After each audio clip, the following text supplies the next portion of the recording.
Wel, noswaith dda iawn i chi. Lle dyn ni ddim heno? Lle dyn ni ddim heno? Dyn ni ddim yn Rhegaron. Dyna lle dyn ni ddim.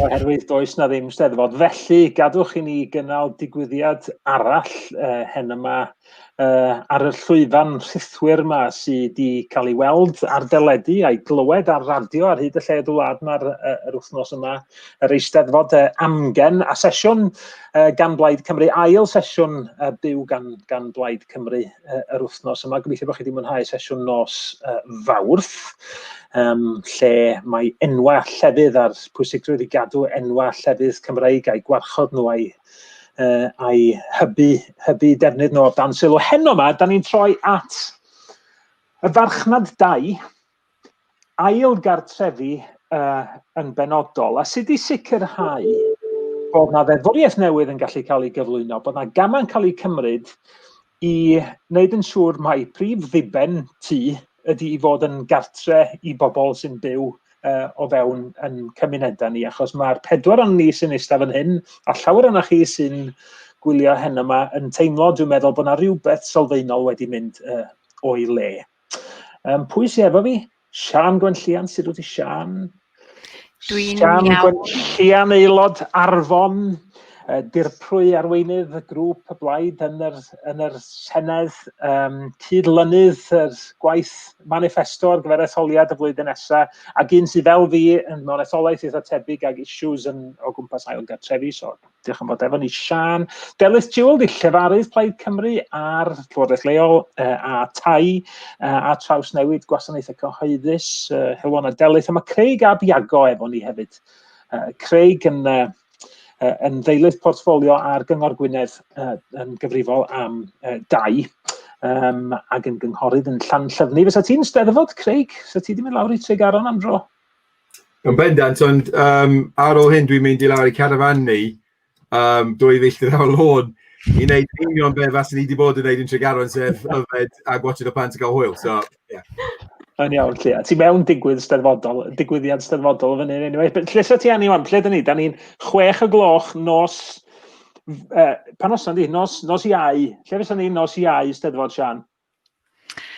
Am 6:00 ar nos Iau, berig mi fydda rhywun wedi ffeindio traed i'r bar erbyn hyn, ond yn paratoi fynd i rhywbeth, mae siŵr, erbyn tua 7, hanner 7. Sa'n nos Wener, sa'n wahanol bsa? Bysa, sa'n nos yn fawr, nos Wener. Delyth, ti'n eisteddfodwraig?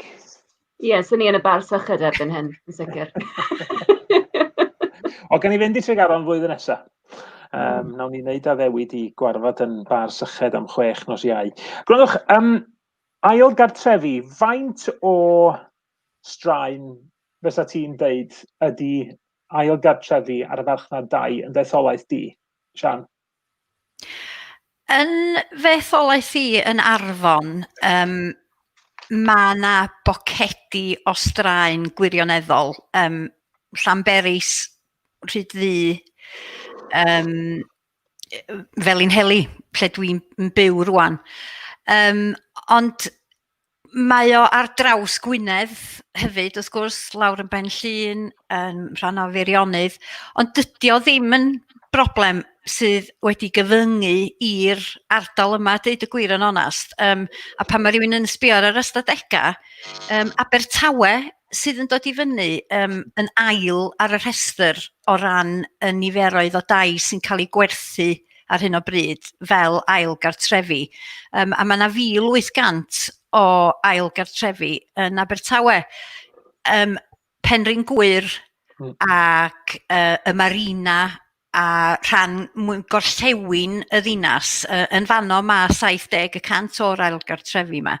Felly ydy mae'n broblem yn yr ardal yma, ond mae'n broblem ar draws Cymru, deud y gwir, mae'n broblem, wrth gwrs, tydi, fel da ni'n gwybod, ar draws Prydain, ar draws Ewrop, ar draws y byd, a felly, chymod, mi ddyliau ni fedru dysgu o lefydd eraill pan da ni'n dechrau chwilio am atebion i'r broblem yma.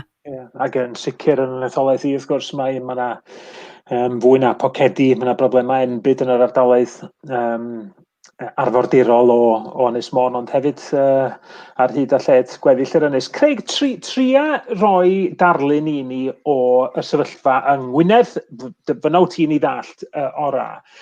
A sut wyt ti yn gweld pethau wedi gwaethygu mewn blynyddoedd diweddar? Wel, dwi ddim eisiau bod yn dramatig. Dwi'n trio ysgoi wneud hynny, ond does ddim gair arall, crisis ydi o, argyfwng ydi o. Dwi wedi gweld dros, fel aelod lleol yn pentre fi, yn ardal fi, mae issue wedi bod yn fwy amlwg dros y blynyddoedd, mae wedi bod yn tyfu ag lot o bobl yn symud i mewn, a wedyn lot o bobl yn symud i mewn a jyst eisiau prynu y tŷ ar gyfer tŷ haf. So mae yna ddau elfen yn fyna. Ond dydyn ni'n neud hyn fel MA efo cynllunio a polisi ieithyddol, y perthynas rhwng iaith ag tai. So ni'n meddwl, oh my god, ti'n sbio mewn i'r peth, mae hyn yn eitha serious ag yn gweithygu. Ond es bod yn aelod cabinet tai ag yn trio wneud be dyn ni'n gallu wneud i cartrefi pobl efo swm bach o bres dyn ni'n gael. Mae jyst y problema o'r ochr, dim ots faint o tai dyn ni'n gallu creu neu a tai gwag dyn ni'n gallu dod yn ôl neu beth bynnag. Tan dyn ni'n gallu sortio neu datrys yr issue Ail Gartrefi, be dwi'n neud ydy rhoi plaster, sticking plaster a gaping wound. Mae wedi bod yn fwy amlwg i fi dros y blynyddoedd, mae'n issue go iawn rwan. Dyna eisiau chi ymuno yn y sgwrs hen yma, mae yna nifer yn cysylltu efo ni yn barod. Liz Evans, sydd mae'r hwyl, Ellis Smiths yn deud helo pawb. Rhys Llywelyn yn gofyn, be mae cyngor Gwynedd yn ei wneud? Hynny wedi dysgu ni ddim amheuaeth bod angen deddfwriaeth genedlaethol yn fan hyn a bod dwylo cynghora hyd a lled Cymru wedi ei clymu. Wyt ti'n hyderus, Craig, bod chi'n yn gallu gwthio'r ffiniau a pa mor rhwystredig wyt ti bod yr tools deddfwriaethol ddim yna gyda chi yng Ngwynedd i wneud beth sa ti'n licio i wneud? Mae ddywediad yn di efo cwffio efo un llaw wedi cael ei clymu tu ôl cefn ni, ond y gwir ydy, da ni efo dau llaw wedi cael ei clymu tu ôl cefn ni rwan. Dim ddigon o bret i wneud beth ni angen wneud, dim grym i wneud beth ni angen wneud, ag iawn, seriously, mae'n fel, dwi'n mynd cael y teimlad bod pobl sydd ddim yn byw yn ardaloedd ni yn y cefn gwlad yn dall yr actual problem. Yn Gaerdydd, dim byd ebyn pobl sy'n byw yn Gaerdydd neu dim byd fel yna, y llywodraeth yn fyna, mae o fel bod ni ddim hyd yn oed ar wavelength nhw. So mae'n really anodd. Mae'n really siomedig, weithiau digalon i chdi. Cos mae yna awydd clir yma i wneud rhywbeth amdano fo. Cos da ni'n gwybod, os da ni ddim, fydd na ddim cymunedau Cymraeg, fydd na ddim a ffordd o view da ni'n caru, fydd na lot o pentrefi gwag efo goliad off dros y gaeaf.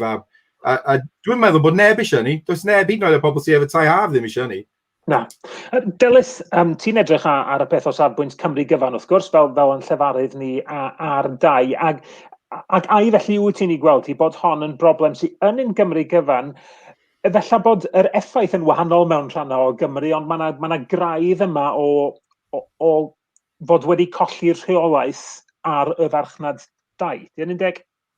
Yn sicr ydy, fel ti'n dweud, fi'n cynrychioli ardal yn y de-ddwyrain sydd falle ddim yn dioddef yn yr un ffordd o gwbl gyda hyn. Falle bydde fe'n fwy tebygol bydde trigolion sy'n byw yn ardal fi yn berchen ar dau yn rai o'r ardaloedd eraill.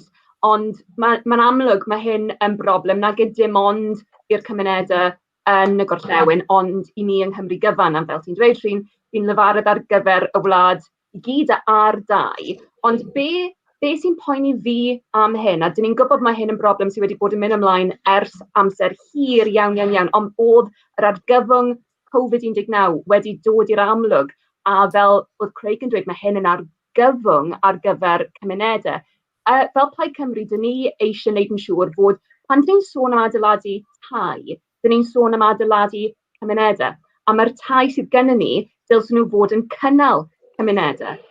Pa bynnag faint o dau sydd ddim yn cael, lle mae pobl ddim yn byw ynddyn nhw trwy gydol y flwyddyn, mae hynny'n golygu fod e'n cael effaith hynod negyddol ar yr ymdeimlad o gymuned yn yr ardaloedd hynny. Dyw e ddim yn bosibl i rywun cael steic yn y gymuned trwy'r flwyddyn os nag nhw'n byw yna am y rhan fwyaf o'r amser. A fel oedd Craig yn dweud, fi ddim yn meddwl bydd y pobl sy'n perchen ar y tai haf yn hoffi gweld yr effaith maen nhw'n cael ar y gymuned. A fi'n siŵr mae pobl sydd wedi symud mewn i Gymru ar amser hir, maen nhw'n cytuno gyda hyn.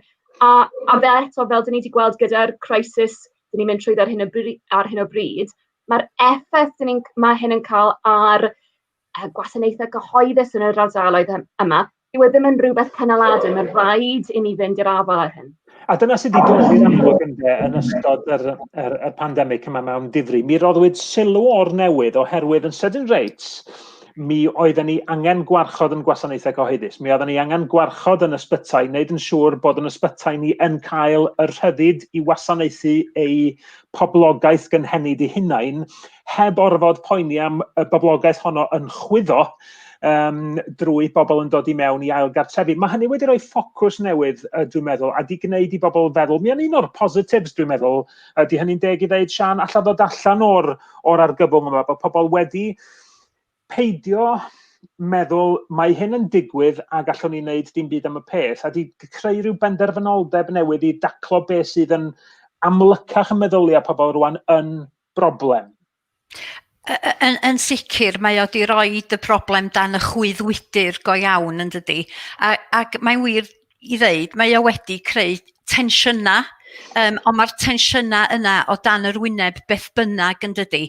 Achos mewn gwirionedd, mae o'n sefyllfa o begynnu eithafol iawn yn dydi. Rhwng pobl sydd yn gallu fforddio prynu ail gartra i ddefnyddio am gyfnodau byr iawn o'r flwyddyn.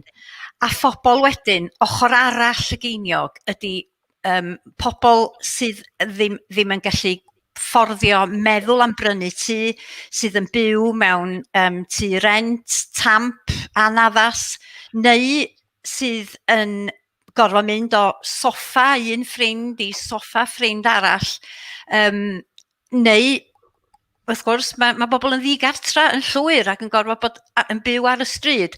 Felly i fi, mae'r pegynnu yna wedi dod i'r amlwg yn ystod yr cyfnod Covid mewn ffordd real iawn. A dwi yn meddwl rwan ydy'r amser i gael y drafodaeth ynglyn â be da ni'n mynd i wneud i daclo'r broblem. Be sydd yn amlwg i fi hefyd ydy nad ydy'r ewyllus gwleidyddol ddim yna ar hyn o bryd yn Llywodraeth Llafur Cymru. A mae hynny yn fysynu fi, oherwydd maen nhw'n sosialwyr honedig. Maen nhw i fod i arddel yr un math o werthoedd ac da ni'n ei harddel, sef bod ni ddim eisiau gweld yr anghydraddoldeb yma yn parhau. Ond mae yna ddiffyg ewyllus yna, a dwi'n meddwl, Craig, ti'n iawn, bod rhan ohono fo'n codi o'r ffaith, falle dyn nhw ddim yn dirnad y peth yn yr un ffordd a gyda ni sydd yn byw yn ganol y broblem. Ac hwnna sydd yn rhwystredig. Mae yna deimlad mawr rwan bod rhaid gwneud rhywbeth, ac eto mae'r ewyllus gwleidyddol, a deud y gwir, maen nhw'n gyndyn o wneud dim byd. Dio ddim jyst yn fatha mae'n anodd neu be bynnag, ond da ni wedi cael prawf, na bod yn gyndyn o drio mynd i daclo'r broblem ydyn nhw. Do, a gathon ni e-bost hefyd, na i rannu'r e-bost yma y munud, fuon ni'n drafod yn gynharach yn dos, Sian, gan y Llywodraeth. Eto, dwi jyst eisiau darllen chydig gan y gyseon gen bobl sy'n ymuno efo ni, jyst eto'n siarad am eich profiadau chi, diolch yn fawr iawn am gysylltu. Elis Smith, sydd ni wedi colli yn cymuned yn Mynytho. Dwi ddim yn nabod rhan fwyaf bobl sydd wedi symud i fewn fel tai ha. Rhys Llywelyn, eto mae'n hogan newydd gysylltu efo fi roedd hi fod i weld tŷ ochr Porthmadog, heddiw pobl o ffwrdd wedi mynd i weld doi, gafodd hi wybod i fod o wedi werthu heddiw mae'r sefyllfa yn Llanast Llwyr. Do'n ni nôl, dwi'n meddwl, at hynny yn y munud, y busnes yma yn sgil Covid. bod pobl efallai isio symud mwy a pherchnogi tai mewn ardaloedd fel Gwynedd y Môn y Ceredigion, a bod tai yn gwerthu'n gyflym iawn ar hyn o bryd. Be arall ddoth i mewn? Liz Evans yn ymateb i Rhys Llewellyn yn dweud bod o'n dor calonus darllen hwn. Sian, nôl at be glwysyn, ti'n dweud bod y Llywodraeth Llafur ddim yn deall be ydy'r broblem. Jyst i egluro, mae Sian a fi ag eraill wedi bod yn trio ers cyn Covid i gael y Llywodraeth i ddeall bod yna bobl yn camddefnyddio'r system ar hyn o bryd drwy gofrestru y TH fel busnes gwyliau. A hynny'n golygu bod nhw ddim yn talu treth cyngor, oherwydd bod o'n busnes bach, bod nhw'n cael osgoi talu unrhyw dreth busnes. Ond mae o'n gyfreithlon, dyna ydy'r broblem. Rwan, be mae'r Llywodraeth wedi herio ni i wneud, a di herio cynghorau Cymru i wneud, ydy profwch bod pobl yn torri'r gyfraith yn fan hyn. Wrth gwrs, dydy pobl ddim yn torri'r gyfraith, dyna di'r holl bwynt. Mae yna loophole, mae angen cael ei gau. A mi gafon ni yn do Sian e-bost, neu chdi gafodd, nes di rannu fo fi, yn ymateb i gwestiwn ysgrifenedig heddiw. Eto'n dweud, wel, da ni'n gweld bod yna'n problem yma. Yr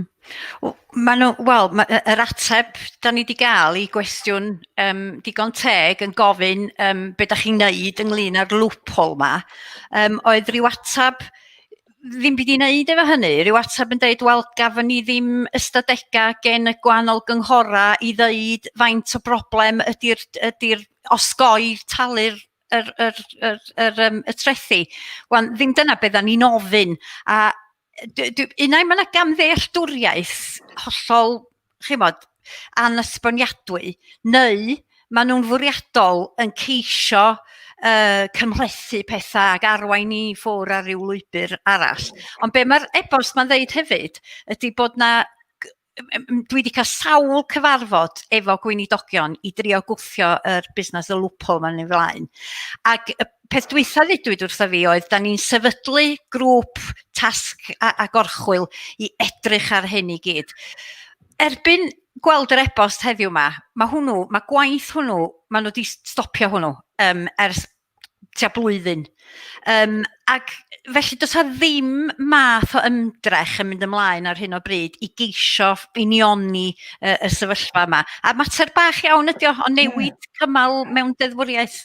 A rheswm arall, Delyth, pam o'n i mor siomedig yn darllen hwnna heddiw oedd, o'n i'n meddwl bod yna rhywbeth wedi digwydd oedd yn mynd i olygu bod y Llywodraeth wedi gweld y gola.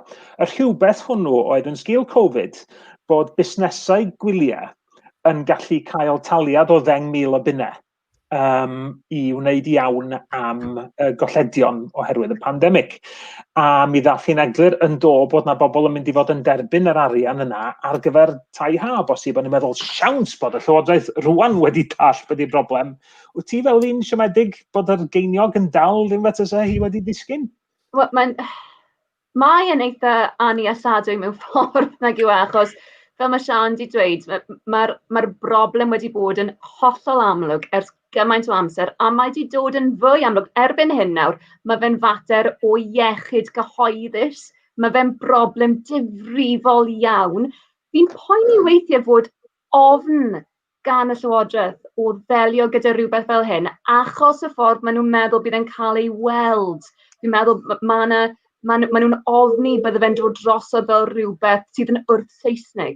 Ac yn amlwg, nac dyna yw hyn. Mae cymaint o bobl tu fewn i Gymru sy'n perchen ar fwy nag un tŷ, am un peth, yw ddim yn rhywbeth sydd just am y ffin rhwng Cymru a Lloegr, ond hefyd mae cymaint o bobl sydd wedi symud o Loegr i Gymru ac sydd wedi amgyfartrefu yn yr ardaloedd hyn ac sydd yn cytuno gyda hyn. Mae hyn am ddiogelu'r cymunedau ac hefyd am eu cynnal nhw, ond o ganlyniad i'r argyfwng iechyd cyhoeddus sy'n ei yndi ar hyn o bryd, dwi'n methu'n llwyr o deall pam dyn nhw ddim yn fodlon just wneud rhywbeth i gau'r loophole, a fel ti'n dweud bydde hyn yn rhywbeth mor hawdd i wneud, felly yn anffodus fi'n meddwl fod yna elfen o ofn o ran fel bydd yn cael ei bortreadu. Adrian Parry wedi gysylltu efo ni. Diolch yn fawr iawn, Adrian, am gysylltu yn gwrando drwy gyfieithiad. Hwn yn ddigwyddiad yn Gymraeg, a eithon yn wythnos Eisteddfod, wrth gwrs. Adrian yn dweud bod ni'n gwrando neu bod ni'n dysgu'n gynnar iawn yn y pandemig yma bod pobl wedi troi i ail gartrefi mewn i fusnes fel bod nhw'n gallu osgoi talu trethu ac wedyn yn hawlio'r 10,000 o bunna. Hynny wedi gwneud i fi sylweddoli, meddwl bod rhaid i rhywbeth gael i wneud. Chydig o hyn sydd gennym ni yn y de, meddwl bod, mi byddwn ni'n anghytuno efo hynny, dwi'n meddwl, ond wrth fynd ar y gwyliau i'r gorllewin, dwi yn aml yn gweld pobl sydd ddim yn rhentig am bobl sydd ddim yn byw yng Nghymru. Diolch yn fawr iawn, Adrian, am hwnna. Dafydd Meirig, sy'n gyd gynghorydd i Craig ar Gyngor Gwynedd, yn dweud, mi oedd ewyllus gan y Llywodraeth i addasu deddfwriaeth cynllunio i reoli tai aml fyddiannol, HMOs, byddai'r un mor rhwydd i wneud yr un peth ar gyfer ail gartrefi. Cytuno, Craig?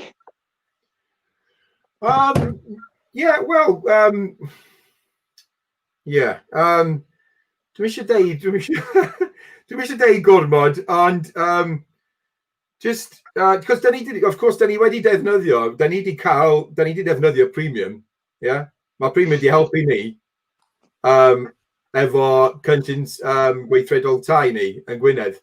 Mae'n helpu ariannu ni, a mae'n ysym eitha da yn fyna. Ond of course, da ni wedi talu lot yn ôl, pobl sy'n newid i business rates a bob dim, a wedyn maen nhw, os dwi'n cofio'n iawn, maen nhw'n cael 6 mlynedd o treth yn ôl. Ond, just, pam mae'n gorau bod mae anodd, pam mae bob dim fel hyn yn gorau bod yn struggle, sy'n cymryd blynyddoedd. Da ni'n dall cymuned yn ni, dyna pam, da ni'n cynrychioli nhw. A dwi yn meddwl, da ni efo problem go iawn yma, problem da ni'n gallu tystiolaethu yn hawdd iawn. A Delyth, oedd ti'n sôn am yr issue, eich bod yn ofyn, cael ein gweld fatha pobl hiliol neu'n erbyn y Saeson neu rhywbeth fel yna. Ond o'n i'n darllen yn ddiweddar am ryw libdem o Cernyw yn 2000. Ac oedd o, a records Hansard, ac oedd o'n deud yn fyna, yes, of course, we understand the tensions and we don't want people from outside of Cornwall to believe that we're anti-people from outside of Cornwall. So hyd yn oed fo yn trafod yr un pwnc yn ôl yn fyna. Cael yr un straen, y problem. So dyna yn rhywbeth sy'n just rhwng Cymru a Lloegr. Ond be mae Covid wedi dangos i fi ydy, mae yna lot o bobl sydd wedi symud i Gwynedd ac yn byw yn Gwynedd o Lloegr. A maen nhw'n rhan o'r tensiwn rhwng y pobl sy'n byw yn Gwynedd ac y pobl sydd efo ail gartrefi yn fyma.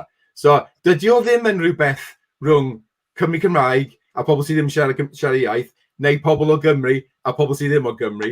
Mae amdan cymuned ni ac y ffaith bod ni ddim yn, mae'n edrych fel, da ni'n gallu gwneud dim byd i edrych ar ôl cymuned ni.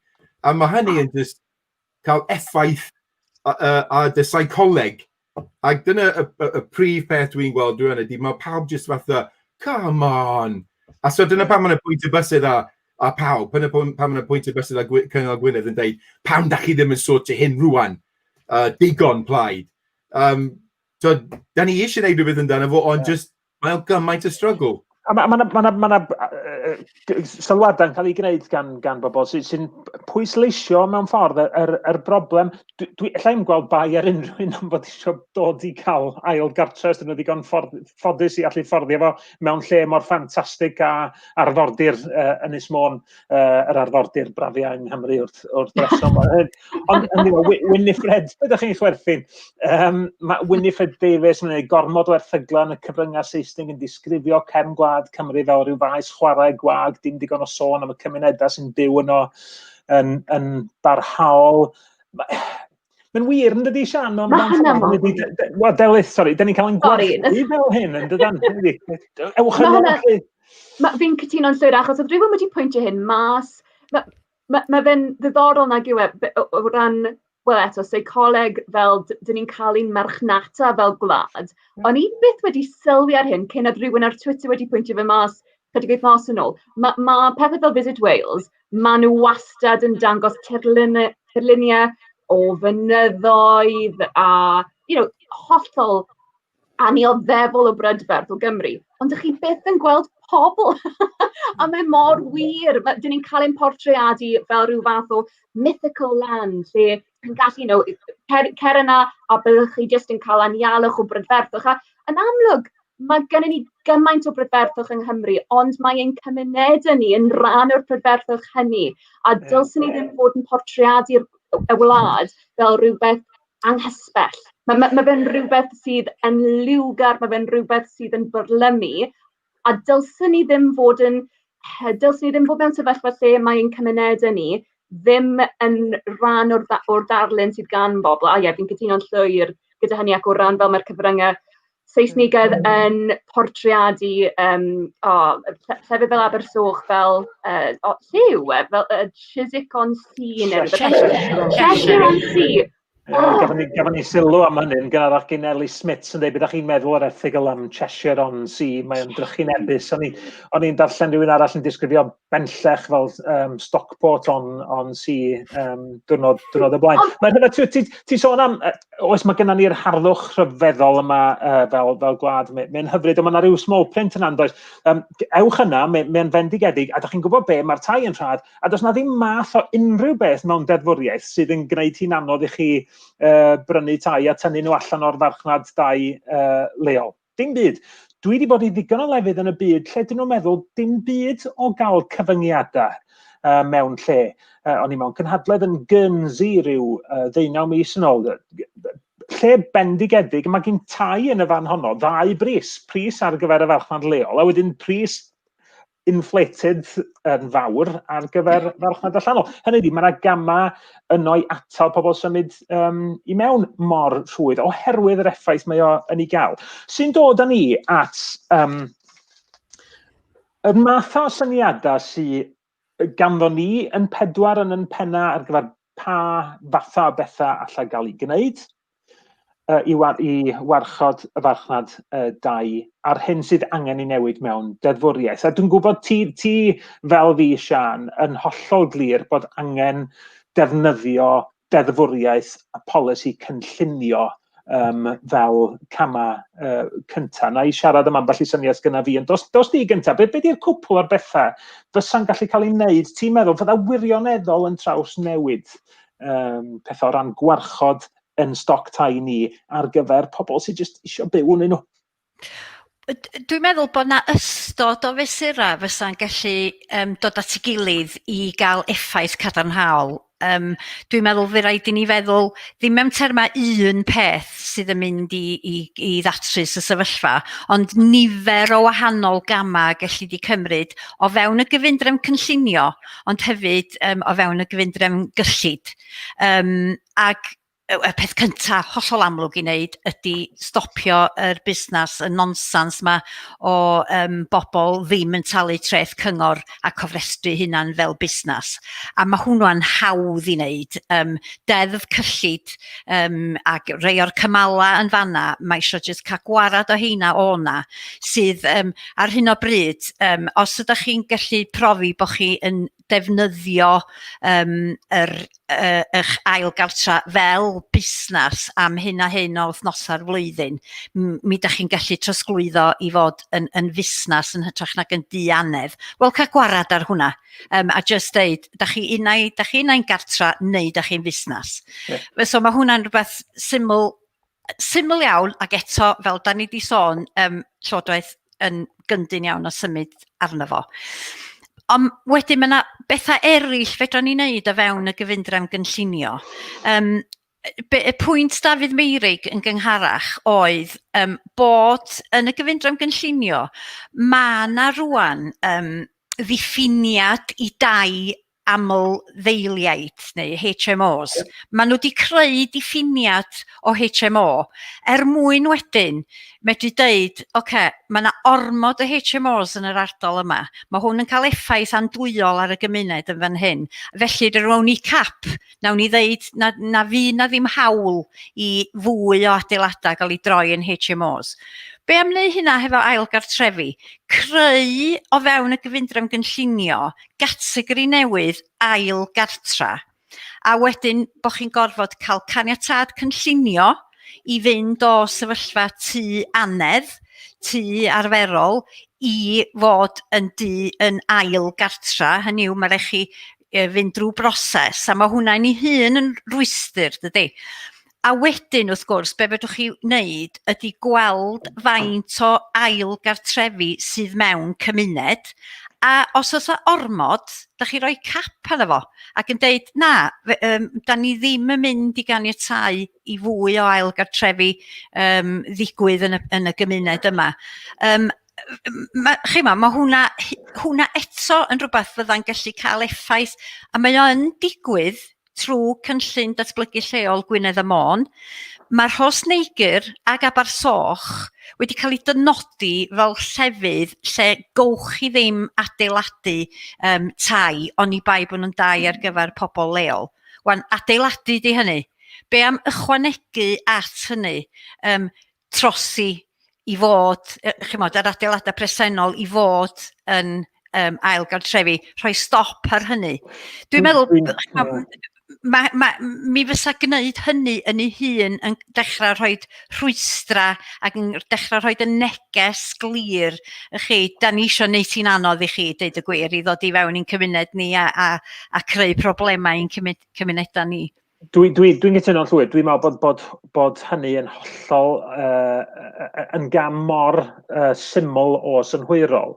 Mae rhywun yn adnabod, fel ti'n dweud, faint o stoc dau y gellid i ganiatáu i fod yn. Dyda ni tai sydd yn cael ei rhoi ar osod am gyfnod byr fel tai gwyliau go iawn. A mae yna le i mewn twristiaeth gynaliadwy i adnabod, wrth gwrs, rhan o'n stoc dau ni o bosib, yn enwedig pethau sydd wedi cael ei adeiladu'n benodol i fod yn dau gwyliau ac i ganiatáu hynny. I fi, apel hynny hefyd ydy, pan mae unrhyw di yn cael bod yn di ha, fel na, mae y gystadleuaeth gan arian mawr o'r tu allan yn gwthio prisiau tai i fyny. Os nad oes modd i y tŷ yma fod yn di gwyliau, dydy'r arian mawr yna o'r tu allan ddim yn gallu gwthio'r pris yna i fyny, ac felly mae'n cadw cap arno fo. Bosib bod na ffrio mawr rhwng pobl ariannog dros y tŷ sydd wedi cael ei ddynodi yn di ha drws nesaf, a mi all pris hwnnw fynd drwy'r to os dyn nhw eisiau talu digon amdano fo. Ond mae yna reolaeth wedyn ar y prisiau. Be ti'n feddwl, Delyth? Wel, yn union, fi'n cytuno'n llwyr gyda hynna, achos eto mae fe yn neud yn siŵr bod ni'n cynnal y gymuned, ac eto dylse popeth am y gyfundrefn tai fod yn ymwneud gyda'r gymuned leol. Dylse'r ddau beth fod wedi plethu yn llwyr. Y peth sy'n rwystredig ond hefyd yn obeithiol ar yr un pryd i fi yw mae yna bethau yn y gyfundrefn presennol fesy'n galluogi hyn i gyd ddigwydd nawr. Yn amlwg, mae yna rai pethau mwy byddwn ni'n gallu wneud, a mae angen i ni fod yn, o ran y tai newydd sy'n cael ei adeiladu, dylse rheini fod ar gyfer, yn meddwl am y gymuned pan dyn ni yn gosod y cynllunio mas. Ond o ran ddeddf llesiant cenedlaethau'r dyfodol, mae yna ddisgwyliadau ar gymaint o wasanaethau cyhoeddus, ar awdurdodau lleol, i wneud yn siŵr fod y cymunedau yn cydlynnus, bod yr iaith Gymraeg yn gallu ffynnu. Mae'r disgwyliadau hynny yna, ond dydy'r Llywodraeth ddim wedi wneud digon i wneud yn siŵr fod hyn yn digwydd mewn reality. Maen nhw wedi gosod mas y cynlluniau sy'n swnio'n ffantastig, ond eto, os maen nhw'n gwrdd-ddweud hyn trwy ddim wneud pethau ymarferol i helpu awdurdodau lleol i wneud hyn ar lawr gwlad, wel, dyw e ddim yn golygu unrhyw beth mwy na jyst geiriau ar bapur. Felly, fi'n meddwl, mae yna lot mwy dyn ni'n gallu wneud yn y gyfundrefn presennol, ond yn amlwg, yn y tymor hir, yr unig beth fydd yn gallu helpu ni fan hyn ydy annibyniaeth. A hefyd, mae yna neges am hyn gan Hugh Davies, does na ddim ateb ond cael Plaid Cymru mewn grym yn y Senedd erbyn 2021, yr un fath gyda llawer o faterion eraill, ac yn amlwg, da ni'n credu hynny. Mae yna ddiffyg parodrwydd i fod yn radical. Da ni wedi dysgu hynny mewn 20 mlynedd yn do. A mae angen newid radical, Craig, mwyn gwarchod yn marchnadoedd tai lleol ni. Does na ddim tincran mewn ffordd os da ni am gael newid go iawn. Os ti'n gytuno? Dyna bedio. Does y ddim pwynt ni'n just rhoi patches a patches a patches. Be dyn ni angen ydy just penderfynu bod yna broblem yma. A gyda llaw, mae o fatha, o'n i'n byw yn Leith yn Caenedin, ie? Mae Leith yn enwog am train spotting, ie? Lle rough, oedd o'n lle rough pan o'n i'n byw yna. Ond be oedd yn digwydd oedd o'n troi yn, beth ti'n cael, gentrified. So, oedd pobl Leith, yeah, pobl Leith go iawn, oedden nhw'n actually cael eu symud allan gan y cyngor, neu oedd pobl yn dod i mewn a codi prisiau tai nhw. Ac oedd y tensiwn yna yn glir. So, dydy ddim yn just rhywbeth sy'n digwydd yn cefn gwlad Cymru, mae o'n bobman lle mae dydy pobl lleol ddim yn gallu accessio tai yn cymunedau nhw. Ac mae Rhun yn sôn am, mae o'n digwydd yn barod yn Guernsey. A dwi'n cofio o'n i'n byw yn High Wycombe un pwynt hefyd. West Wycombe, y pentre del sy'n lawr lôn o High Wycombe. Os ti ddim o West Wycombe, ti ddim yn cael prynu ti yn West Wycombe. So mae digwydd yn Lloegr. Ac pam dyn ni'n just gallu, pam dyn ni Llywodraeth Cymru ddim yn just deud, dyna be dyn ni'n neud rwan, a draws Cymru. Ac mae pethau, ti'n gorau meddwl fel just cynlluniau, dim just fatha neb o tu allan Gymru yn gallu prynu tai. Ond o leia cael y meddylfryd yna bod ni'n trio amddiffyn cymunedau ni a draws y gwlad. Ond ydy ddim fel yna, da ni'n just got to struggle. A hefyd, rwsyd, o gyflwyno deddfwriaeth, Sian, mi wyt ti'n rhoi neges glir allan yn bod ni fel gwlad yn cymryd hyn o ddifri, a mi alla ti o bosib ddechrau newid agweddau pobl, achos fel sydd wedi cael ei grybwyll yn barod, dwi'n cofio gyn pa un o'na chi, dydy pobl sy'n prynu tai hama ddim isio dod i mewn a dinistrio cymunedau, nid dyna di bwriad, ond pe bai pobl yn sylweddoli, da ni mewn gwlad lle mae yna ddeddfwriaeth i warchod tai a cymunedau am bwrpas, bosib bydda hynny'n neud i bobl feddwl yn wahanol am, neu o leia dechrau meddwl yn wahanol, Sian, am yn ardaloedd ni? Yn sicr, dwi'n meddwl be mae'r seicolegwyr yn galw fo ydy y nudge, yr ymddygiad, newid yr ymddygiad. Ac dwi'n derbyn be mae Craig yn ddeud ydy bod rei o'r syniadau yma ynglyn ag defnyddio'r drefn gynllunio, i wneud rhyw tincran i newid sefyllfa, just yn rhoi plastar ar bethau. Ond mae o'n dechrau rhoi y neges allan, a mae o'n adeiladu'r ddadl yn dydi. A wedyn, fedra ni gymryd camau pellach wedyn i draws newid y sefyllfa. Ac actio fel gwledydd sydd yn parchu i cymunedau hunan. Ac eto dwi'n gytuno fo Delyth. Gwlad annibynnol, fysa gwlad annibynnol ddim yn gadael i ranna o'i gwlad gael ei difetha ac troi yn ghost towns dros nos. Mi fysa gwlad annibynnol, fel mae Norwy a Denmark yn neud, mae nhw yn rhoi cyfyngiadau. Mae yna bobl o'r dinasoedd yn y gwledydd rheini yn prynu tai allan yn y llefydd gwledig, ond maen nhw wedi dechrau rhoi stop ar hynny'n dydyn drwy ddefnyddio rhai o'r rheola o fewn gyfundrefn gynllunio, ond mae o yn ymwneud efo newid agwedd yn dydi. Ac dwi'n meddwl, mae jyst cael y drafodaeth yma a chwilio am yr atebion efo'n gilydd mor bwysig, a mae'n siŵr bod yna atebion eraill allan yna. Beth am i ni drio gael nhw i gyd at ei gilydd, a dyna fysa Plaid Cymru yn hoffi wneud rwan, ydy cael yn ein manifesto ni adran gadarn ynglyn â'r datrysiadau fysa ni'n rhoi ar waith yn syth i ddechrau taclo'r broblem, ond hefyd be am y weledigaeth mwy tymor hir. Felly dowch a'ch syniadau. Da ni'n chwilio am syniadau. Rhun, mae gen ti syniadau ynglyn â'r ochr gyllidol hefyd, yn does, ti'n gwybod? Mae eisiau mynd ar ôl pethau fel y stamp duty neu'r trafodion tir. Oes, a dyna di, mae gynna ni fecen weithiau yn datblygu yng Nghymru rwan bod trethiant wedi dechrau cael ei ddatganoli. Mae bosib nabod Ail Gartre rwan drwy drefn treth stamp, nid treth stamp sydd gyda ni ebyn hyn, ond yn treth yn hynna. Felly mae'r mecanweithiau da ni'n datblygu yng Nghymru, dyn nhw'n gwneud beth da ni eisiau dyn nhw'n gwneud eto cweit, ond mae'r strwythurau'n cael ei creu. Craig, oedd ti eisiau dod mewn am yna? Ie, o'n i jyst yn mynd yn ôl at pwynt Sian, lle oedd Sian yn deud bod hi'n meddwl fasa gwlad call, dwi'n paraphrasio rwan, Sian, gwlad call ddim yn gadael rhan mawr o gwlad nhw i fod yn, dwi'n yn cofio bel y geiriau yn union, Sian, ond just yn troi yn yn wag, beth bynnag, ie. Ond yn ddiweddar gath ni ddogfen gan y Llywodraeth yn y cyngor, yn sôn am y cynllun mawr maen nhw eisiau, y cynllun strategol maen nhw eisiau greu. A nath ni disgrifio y rhan fwy o Gwynedd fatha hinterland. Iawn? Na, mae disgrifiad dictionary o hinterland, land beyond what is known. Na, os da chi'n creu cynllun strategol dros gwlad chi, a da chi wedi penderfynu bod ardal mawr o wlad chi yn land which is beyond what is known, I suppose fasa ti yn meddwl fel na, Sian, fasa ti yn meddwl, wel, mae'n iawn i pobl just exploitio ag eisiau bod yn pioneers yna fo, a creu fachna newydd o dau eisiau. Mae'n meddylfryd gwahanol, fel dyna mi hyd yn y dall ni o gwbl. Delyth?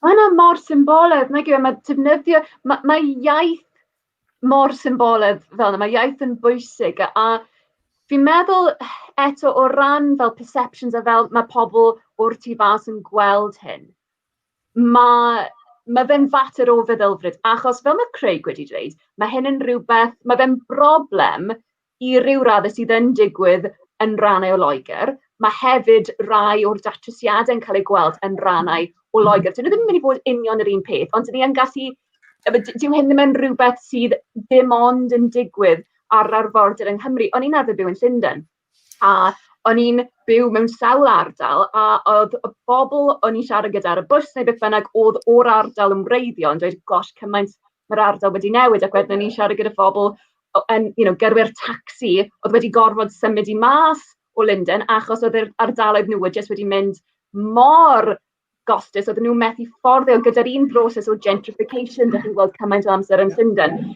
Mae hynna wedi dinistrio cymeriad cymaint o ardaloedd yn Llundain. Dyn ni ddim eisiau gweld rhywbeth tebyg o gwbl yn digwydd i ni yng Nghymru, ond mae hyn yn rhywbeth, be mae hynny'n golygu, mae hyn yn rhywbeth bydde pobl o difas i Gymru yn gallu deall. Mae fe'n, a dyna pham dwi'n methu deall pam dyw Llywodraeth Cymru ddim yn gweithredu, os mae hyn yn fater o ofn o ran sut maen nhw'n mynd i gael ei gweld, dyw hyn ddim yn rhywbeth sydd dim ond am Gymru, a dyw ddim yn rhywbeth, fel dyn ni wedi dweud eisiau, dyw hyn ddim yn rhywbeth Cymru versus Lloegr o gwbl, mae hyn yn rhywbeth am warantu gwerthoedd ein cymunedau ni, a wneud yn siŵr bod pobl, mae rai o pobl yn y comments yn dweud bod nhw'n methu fforddio, maen nhw'n rili pryderu am fel maen nhw'n gallu fforddio tŷ yn eu hardal nhw, fel ddim ddim fod yn digwydd, ond eto, mae fe'n rhywbeth lle mae'r datrysiadau ar gael, pam yn y byd yn nhw ddim yn neud rhywbeth. Ambell i sylw, Trish Marshall, yn dweud nosweithau, un o'n ffyrloniau di yn Ynys Môn ar yn Facebook Lives ar y nosweithiau llun sy'n mar hwyl Trish, neges o'r Alban hefyd, nosweithau chi yn yr Alban. Gorwel Owen yn sôn am nid dim ond cyfryngau torfol Saesnig, ond llawer o wefannau ethidol yna cyfryngau cymdeithasol sy'n lleol ac yn hyrwyddo'r ardal i dwristiaid wrth anwybyddu'r effaith ar y cymunedau sy'n bodoli yma. Hynny yn wir. Philip Hughes, sori, mae digon o Ail Gartrefi yma'n barod tai newydd i'r gymuned lleol sydd angen. Dwi'n meddwl bosib o Philip yn ymateb yn fyna i sut oedden ni'n sôn am pa dau byddach chi yn eu caniatáu i fod yn Ail Gartrefi. Philip, os oes yna ardal lle mae yna lot o dau am parod, da chi'n deud dim mwy? Dyna fydda'r rheolaeth yn dod. Bosib bydda'n ardaloedd eraill lle bydda rhywun eisiau edrych yn wahanol ar bethau, ond yn sicr na, dwi'n cytuno efo chi. Mae yna gymunedau lle da ni wedi hen basio'r pwynt o fod na ormod o dai ha yn barod. Lle arall sydd gennym ni? Liz Evans cytuno efo Philip Hughes, mae digon o dai ha yn barod, gormod o lawer, a dwi'n gwybod na dyna di'r teimlad mewn lot o ardaloedd. Da ni wedi sôn am dai ha yn benna, dwi'n meddwl, yn sôn am bobl ella sy'n defnyddio nhw fel tai achlysurol hunan. Mae yna wedyn yr eiddo sy'n cael ei ddefnyddio fel tai gwyliau Airbnb math o beth, sydd yw hanner ffordd rhwng tŷ ha ar gyfer defnydd personol a thai gwyliau llawn amser felly. Rwan, mae yna gama'n cael ei cymryd mewn yn Llundain, yn Iwerddon, lle mae yna ddeddfwriaeth yn atal pobl rhag cael y math yma o dai sydd ar lets byr drwy'r amser. Ydy hynny hefyd, Sian, yn un o'r pethau all fod yn rhan o'r suite o fesura? Achos mae yna ddinasoedd dros y byd wedi gwahardd Airbnb a falle does erbyn hyn, oherwydd bod nhw wedi sylweddoli, mae yna dai yn cael ei cymryd allan o'r farchnad ar gyfer hyn, mae eisiau gwneud rhywbeth am y peth, a mi allan yna. Yn union, ac mae hwn yn ffenomena fwy newydd mewn ffordd eto dydy, ar ben yr tai sy'n cael ei colli o'r stoc tai lleol oherwydd yr Ail Gartrefi. Da ni rwan hefyd yn colli tai yn y modd y buy-to-let mae'r Airbnb. A mae o'n broblem, o'n i'n tal y sarn nôl y mis Mawrth cyn Covid yn cnocio drysa fel mae gwleidydd o dro i dro ac yn sylwi yn fyna gymaint o'r tai yn y stryd sy'n mynd drwy ganol tal y sarn sydd efo fatha pad bach rhifa. Da chi'n bo? A da chi'n sbio arnyn nhw a da chi'n meddwl, reit, di hwn ddim yn berson hŷn yn fan hyn, di yn edrych o dda tu i rywun hŷn, a wedyn sylweddoli Airbnb ydi o, mynd ymlaen Airbnb, ar hyd yr hes yna, oedd rhywun yn gweld bod hynny wedi bod yn digwydd. Ac does a ddim rheolaeth o gwbl Rhun, fel ti'n dweud, yng Nghymru ar y sefyllfa yna, tra ma llefydd fel Barcelona, dwi'n credu, mae rhaid i chi gael trwydded mwyn prynu tŷ a'i ddefnyddio fo yn y ffordd yna, a mae rhaid ticio lot o focsys mwyn cael y drwydded. A dim ond o ran diogelwch, fydda rhywun yn meddwl bod angen rheoleiddio yr categori yna o dai. Felly, na ni di sôn am cynllunio, cyllid a threthu, trwyddedu ydy maes arall, mae rhaid i ni fod yn sbio arno fo, sut i ddefnyddio hwnnw fel nudge arall os liciwch chi, i ddeud, wel, da ni'n rili eisiau gwneud bywyd yn hawdd i chi yn fan hyn, a dod ar trwyddedau i mewn. Ond mae hwn yn digwydd yn llechwraidd bron iawn, de. Di rywun ddim yn gweld hyn yn digwydd a'r ffordd mae'n cymryd drosodd yn cymunedau ni. So mae hwnna ar ben Ail Gartrefi. Dyna pam mae Craig yn sôn am argyfwng. Ti'n sôn am yna am hwn yn digwydd yn llechwraidd, a dwi'n cofio, oedd y tîm gynghorydd yng Ngwynedd pan ddath y data yma allan, felly di'n hywiro fi os dwi'n wrong. Mi ddath na wybodaeth allan gan Lywodraeth Cymru yn deud nad oedd tai yn cael ei gwerthu fel Ail Gartrefi yn broblem, oherwydd mewn unrhyw gymuned fach, doedd na ddim ond rhyw 2 du y flwyddyn yn cael ei gwerthu. Wel, mae'n cymuned bach. Mae 2 du y flwyddyn yn troi'n 20 tŷ mewn 10 mlynedd, yn troi'n 20 tŷ mewn 20 mlynedd, lle na does na ddim ond 100 neu 100 o dai yno. Mae o'n llechwraidd, ond waw, pan ti'n sylweddoli'r niwed sydd wedi cael ei wneud, mae'n hitio di'n galad. Ac erbyn hyn, fyddwn ni'n meddwl bod yna dipyn mwy na 2 yn cael ei, ti'n modd, mewn cymuned fach, mae rhywun yn clywed y straeon yn sgil Covid unwaith eto, faint o gymhelliant sydd yna i symud efo hyn. Ac mae o'n dychryn rhywun, ond mynd yn ôl, mae rhaid i ni ffeindio rhaid ni beidio cael yn dychryn yn ormodol. Mae rhaid i ni feddwl mae yna ffordd o wneud hyn. Mae rhaid ni daclo fo. Mae yna nifer o wahanol ffyrdd ydyn ni'n neud rwan.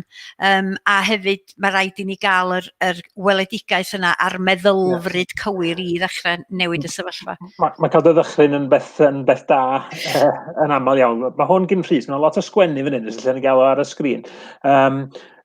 Clywed fod Beres Fydd Adams, cwmni gwerthu tai, dyn nhw fan hyn yn y gogledd, mae wedi gwerthu 22 yn Nefyn mewn 6 wythnos. Allan ni'n deud os di'r ffigur yn wir, ond yn sicr da ni'n hefyd yn clywed am gwmnïau'n gwerthu lot o dai ar hyn o bryd. Pwy sy'n prynu'r tai yma? Faint sydd ar Airbnb mewn dim amser? Os na rhywun arall yn teimlo fod tai pen llun sydd allan o gyrraedd y rhan fwyaf ohono yn gwerthu mewn rhai dyddiau ers i Brexit gychwyn. Mae'n mynd ymlaen efo'r neges yna. Roedden ni'n sôn am hyn wedi bod yn digwydd yn llechwraidd. Dwi'n teimlo bod ni'n mynd drwy gyfnod lle dydy hwn ddim cweit mor llechwraidd. A dwi'n meddwl yn sgil Covid hefyd, lle mae pobl wedi dod i feddwl yn wahanol am weithio o gartre, yr apel o fod mewn ardal mwy gwledig na dinesig ac yn y blaen. Gallan ni fod yn gweld yr broblem yn mynd yn fwy acute. I fi, Delyth, mae hynny'n awgrymu bod yr angen i weithredu gan lywodraeth yn fwy acute. Iawn, mi fedra ni ddeud dyma da ni eisiau wneud mewn llywodraeth o fis Mai 2021, ond dwi'n meddwl bod yna bethau da ni angen gweld y llywodraeth lafur yn ei wneud rwan. So ti'n gytuno? Yn sicr yn gytuno. Nag yw'r canran o dau haf yng Ngwynedd yr uchaf yn Ewrop. A mae hyn yn rhywbeth sy'n mynd i fynd ond yn waith tra mae amser yn mynd yn ei flaen. A fel ti'n dweud, Rhun, mae'r crisis Covid wedi amlygu nifer o bethau a wedi wneud i bobl ailfeddwl a cael meddylfryd gwahanol ynglyn â perthynas nhw gyda'r byd gwaith a pethau fel yna. Yn amlwg, mae lot o'r pethau yna'n pethau da, ond os mae hynna'n golygu hefyd bydde mwy o bobl eisiau symud mas o'r dinasoedd mawrion, mae hyn yn amlwg yn mynd i fynd yn rhywbeth sy'n mynd yn fwy a fwy o broblem. Mae hynna'n mynd i olygu eto fydd yr effaith ar gymunedau. Wel, os dyw hyn ddim yn cael ei drysio, fydd ddim cymuned ar ôl. Na fydd. Felly, yn amlwg, mae yna gynlluniau gyda ni fel Plaid Cymru, dyn ni eisiau gweithredu ar ôl ni fod mewn grym blwyddyn nesaf, ond dyn ni methu aros i hynny. Nawr yw'r amser. Mae'r argyfwng gyda ni nawr. Mae angen i Lywodraeth Cymru i weithredu, a mae'n rhaid i ni wneud yn siŵr bod ni'n cario ymlaen i sôn am hyn. Nifer y sylwad yn dod yn ôl am Airbnb, Llunos Mair, Thomas Airbnb, dylid gwahardd tai self-catering, ond caniatáu sefyll mewn cartrefi gyda host, yn syniad da, mynd am B&Bs yn hytrach na Airbnb, math o beth. Winifred Davies, dwi'n siomedig bod cymaint o bobl dwi'n nabod dal i ddefnyddio Airbnb, creu problemau dirfawr mewn llefydd fel Oporto, pobl leol yn cael eu prisio allan o rai ardaloedd. Lot o broblemau Airbnb. Gorwel Owen hefyd Airbnb yn broblem fawr yng Ngorllewin Werddon. Diolch yn egson am hwnna di neidiad yma hi. Yda ni'n gwneud digon o ran cydweithio fel ardaloedd mewn gwledydd eraill sy'n wynebu problemau tebyg. Mae hyn yn dod yn un ôl at Guernsey, Cernyw. Mae yna wersi does, da ni'n gallu ddysgu o lefydd am byd yn newydd, ond mae rhai ardaloedd yn fwy dewr nag eraill, rhai gwledydd yn fwy dewr nag eraill, Sian, a da ni ddim wedi bod yn digon dewr. Na fo, a mae'n bryd i ni fod yn ddewr. Dwi'n meddwl, yn ogystal â'r diffyg ewyllus yma, mae yna, oherwydd bod Llywodraeth Cymru yn gweithio mewn silos gwahanol, ac fel da ni wedi drafod bod yna ymatebion gwahanol yn gallu bod drwy gyllid, drwy gynllunio, drwy'r adran tai, ond does a neb yn gafal yn y sefyllfa ac yn meddwl, reit, allan o'r holl adrannau yna, fedrwn ni wneud hyn a hyn i ateb y broblem yma. Dwi'n meddwl bod hwnna'n rhan o'r peth hefyd, bod na ddim gorolwg traws lywodraeth os liciwch chi ar y broblem. Ac a dweud y gwir, dio ddim yn bodoli yn unig yn y maes yma. Mae hwnna drwy'r trwch. Mae nhw'n colli'r y trosolwg yna, a fyswn ni'n deud y bysa, Plaid Cymru mewn llywodraeth, mi fysa ni'n mynd ati efo'r gorolwg yna i ddod a pethau at ei gilydd, fel bod gynnon ni ddatrasiadau sydd yn gwneud synwyr ar sawl llwyfan, ac yn dysgu, be sydd wedi gweithio yn y gwledydd eraill mae i gyd. Chimod, mae yna ddigon o enghreifftiau o arfer dda, ond dwi'n dod yn ôl ato fo, heb yr ewyllys gwleidyddol na i greu y newid, ac i fod yn ymwybodol o'r argyfwng, wneith pethau ddim digwydd. Mae o'i fyny ni. Wedyn, mae rhaid i ni fod mewn grym. Mae rhaid i ni fod yn arwain llywodraeth, ni fel Plaid Cymru. Mae rhaid i'r neges yna dreiddio i bob cwr o'r wlad i greu y newid da ni eisiau weld yn y maes yma a meysydd eraill. Mae rhaid i ni ddechrau bod o ddifri ynglyn â cael llywodraeth Plaid Cymru i arwain y newidiadau anfarth yma sydd angen. Lot o negeseuon dal yn dod i mewn. Gwrando ar bregath Sian Gwenllian oedd yna mae'n rhaid. Na, ond mae'n mor i'r Sian. Lot hefyd yn codi sylw ynglyn â adeiladu tai newydd. Wyn, lle fel ysgrifennu neges yma, Wyn Evans yn poeni am 30 o dai yn wedi cael caniatad ym Mhentref Bodedern yn Ynys Môn, tai bobl leol fydd yr rhain. Mae'r rheolaeth dros dai newydd yn bwysig iawn hefyd, wrth gwrs, pan da ni'n edrych ar bolisi tai, Delyth, nid dim ond edrych ar be wneud fo Ail Gartrefi, mae o'n ymwneud adeiladu y tai iawn, y tai cymdeithasol, y tai i deuluoedd lleol ag ati, da ni angen fel gwlad. Yn sicr, a hefyd ni angen lot fwy o dai sydd lle mae pobl yn gallu fforddio prynu nhw mwyn i deuluoedd a phobl lleol i eto creu a cynnal y gymuned sydd yna. A be oedd Sian yn sôn am o ran bod angen ni gael trawsolwg fel sydd ddim gan y Llywodraeth yn anffodus ar hyn o bryd, bod dyna beth ydy hanfod fy rôl fi fel edrych ar draws newid gwasanaethau cyhoeddus. Wel, mae tai yn dod o dan hynny, achos eto, os nag ydy'r tai sydd yn cael ei adeiladu yn cael, lle bod y tai yn cael ei adeiladu mewn lle maen nhw'n gallu cael at wasanaethau cyhoeddus gwahanol, lle mae'r trafnidiaeth cyhoeddus yn gallu bod ar bwys lle mae'r stadau newydd. Yn amlwg, dyn ni angen bod yn meddwl lot mwy am hynny, ond gwaethaf beth ni eisiau gwneud gyda stadau newydd o dai, dyn ni angen gwneud yn siŵr bod y tai sydd gennym ni yn barod a'r cymunedau sydd yna,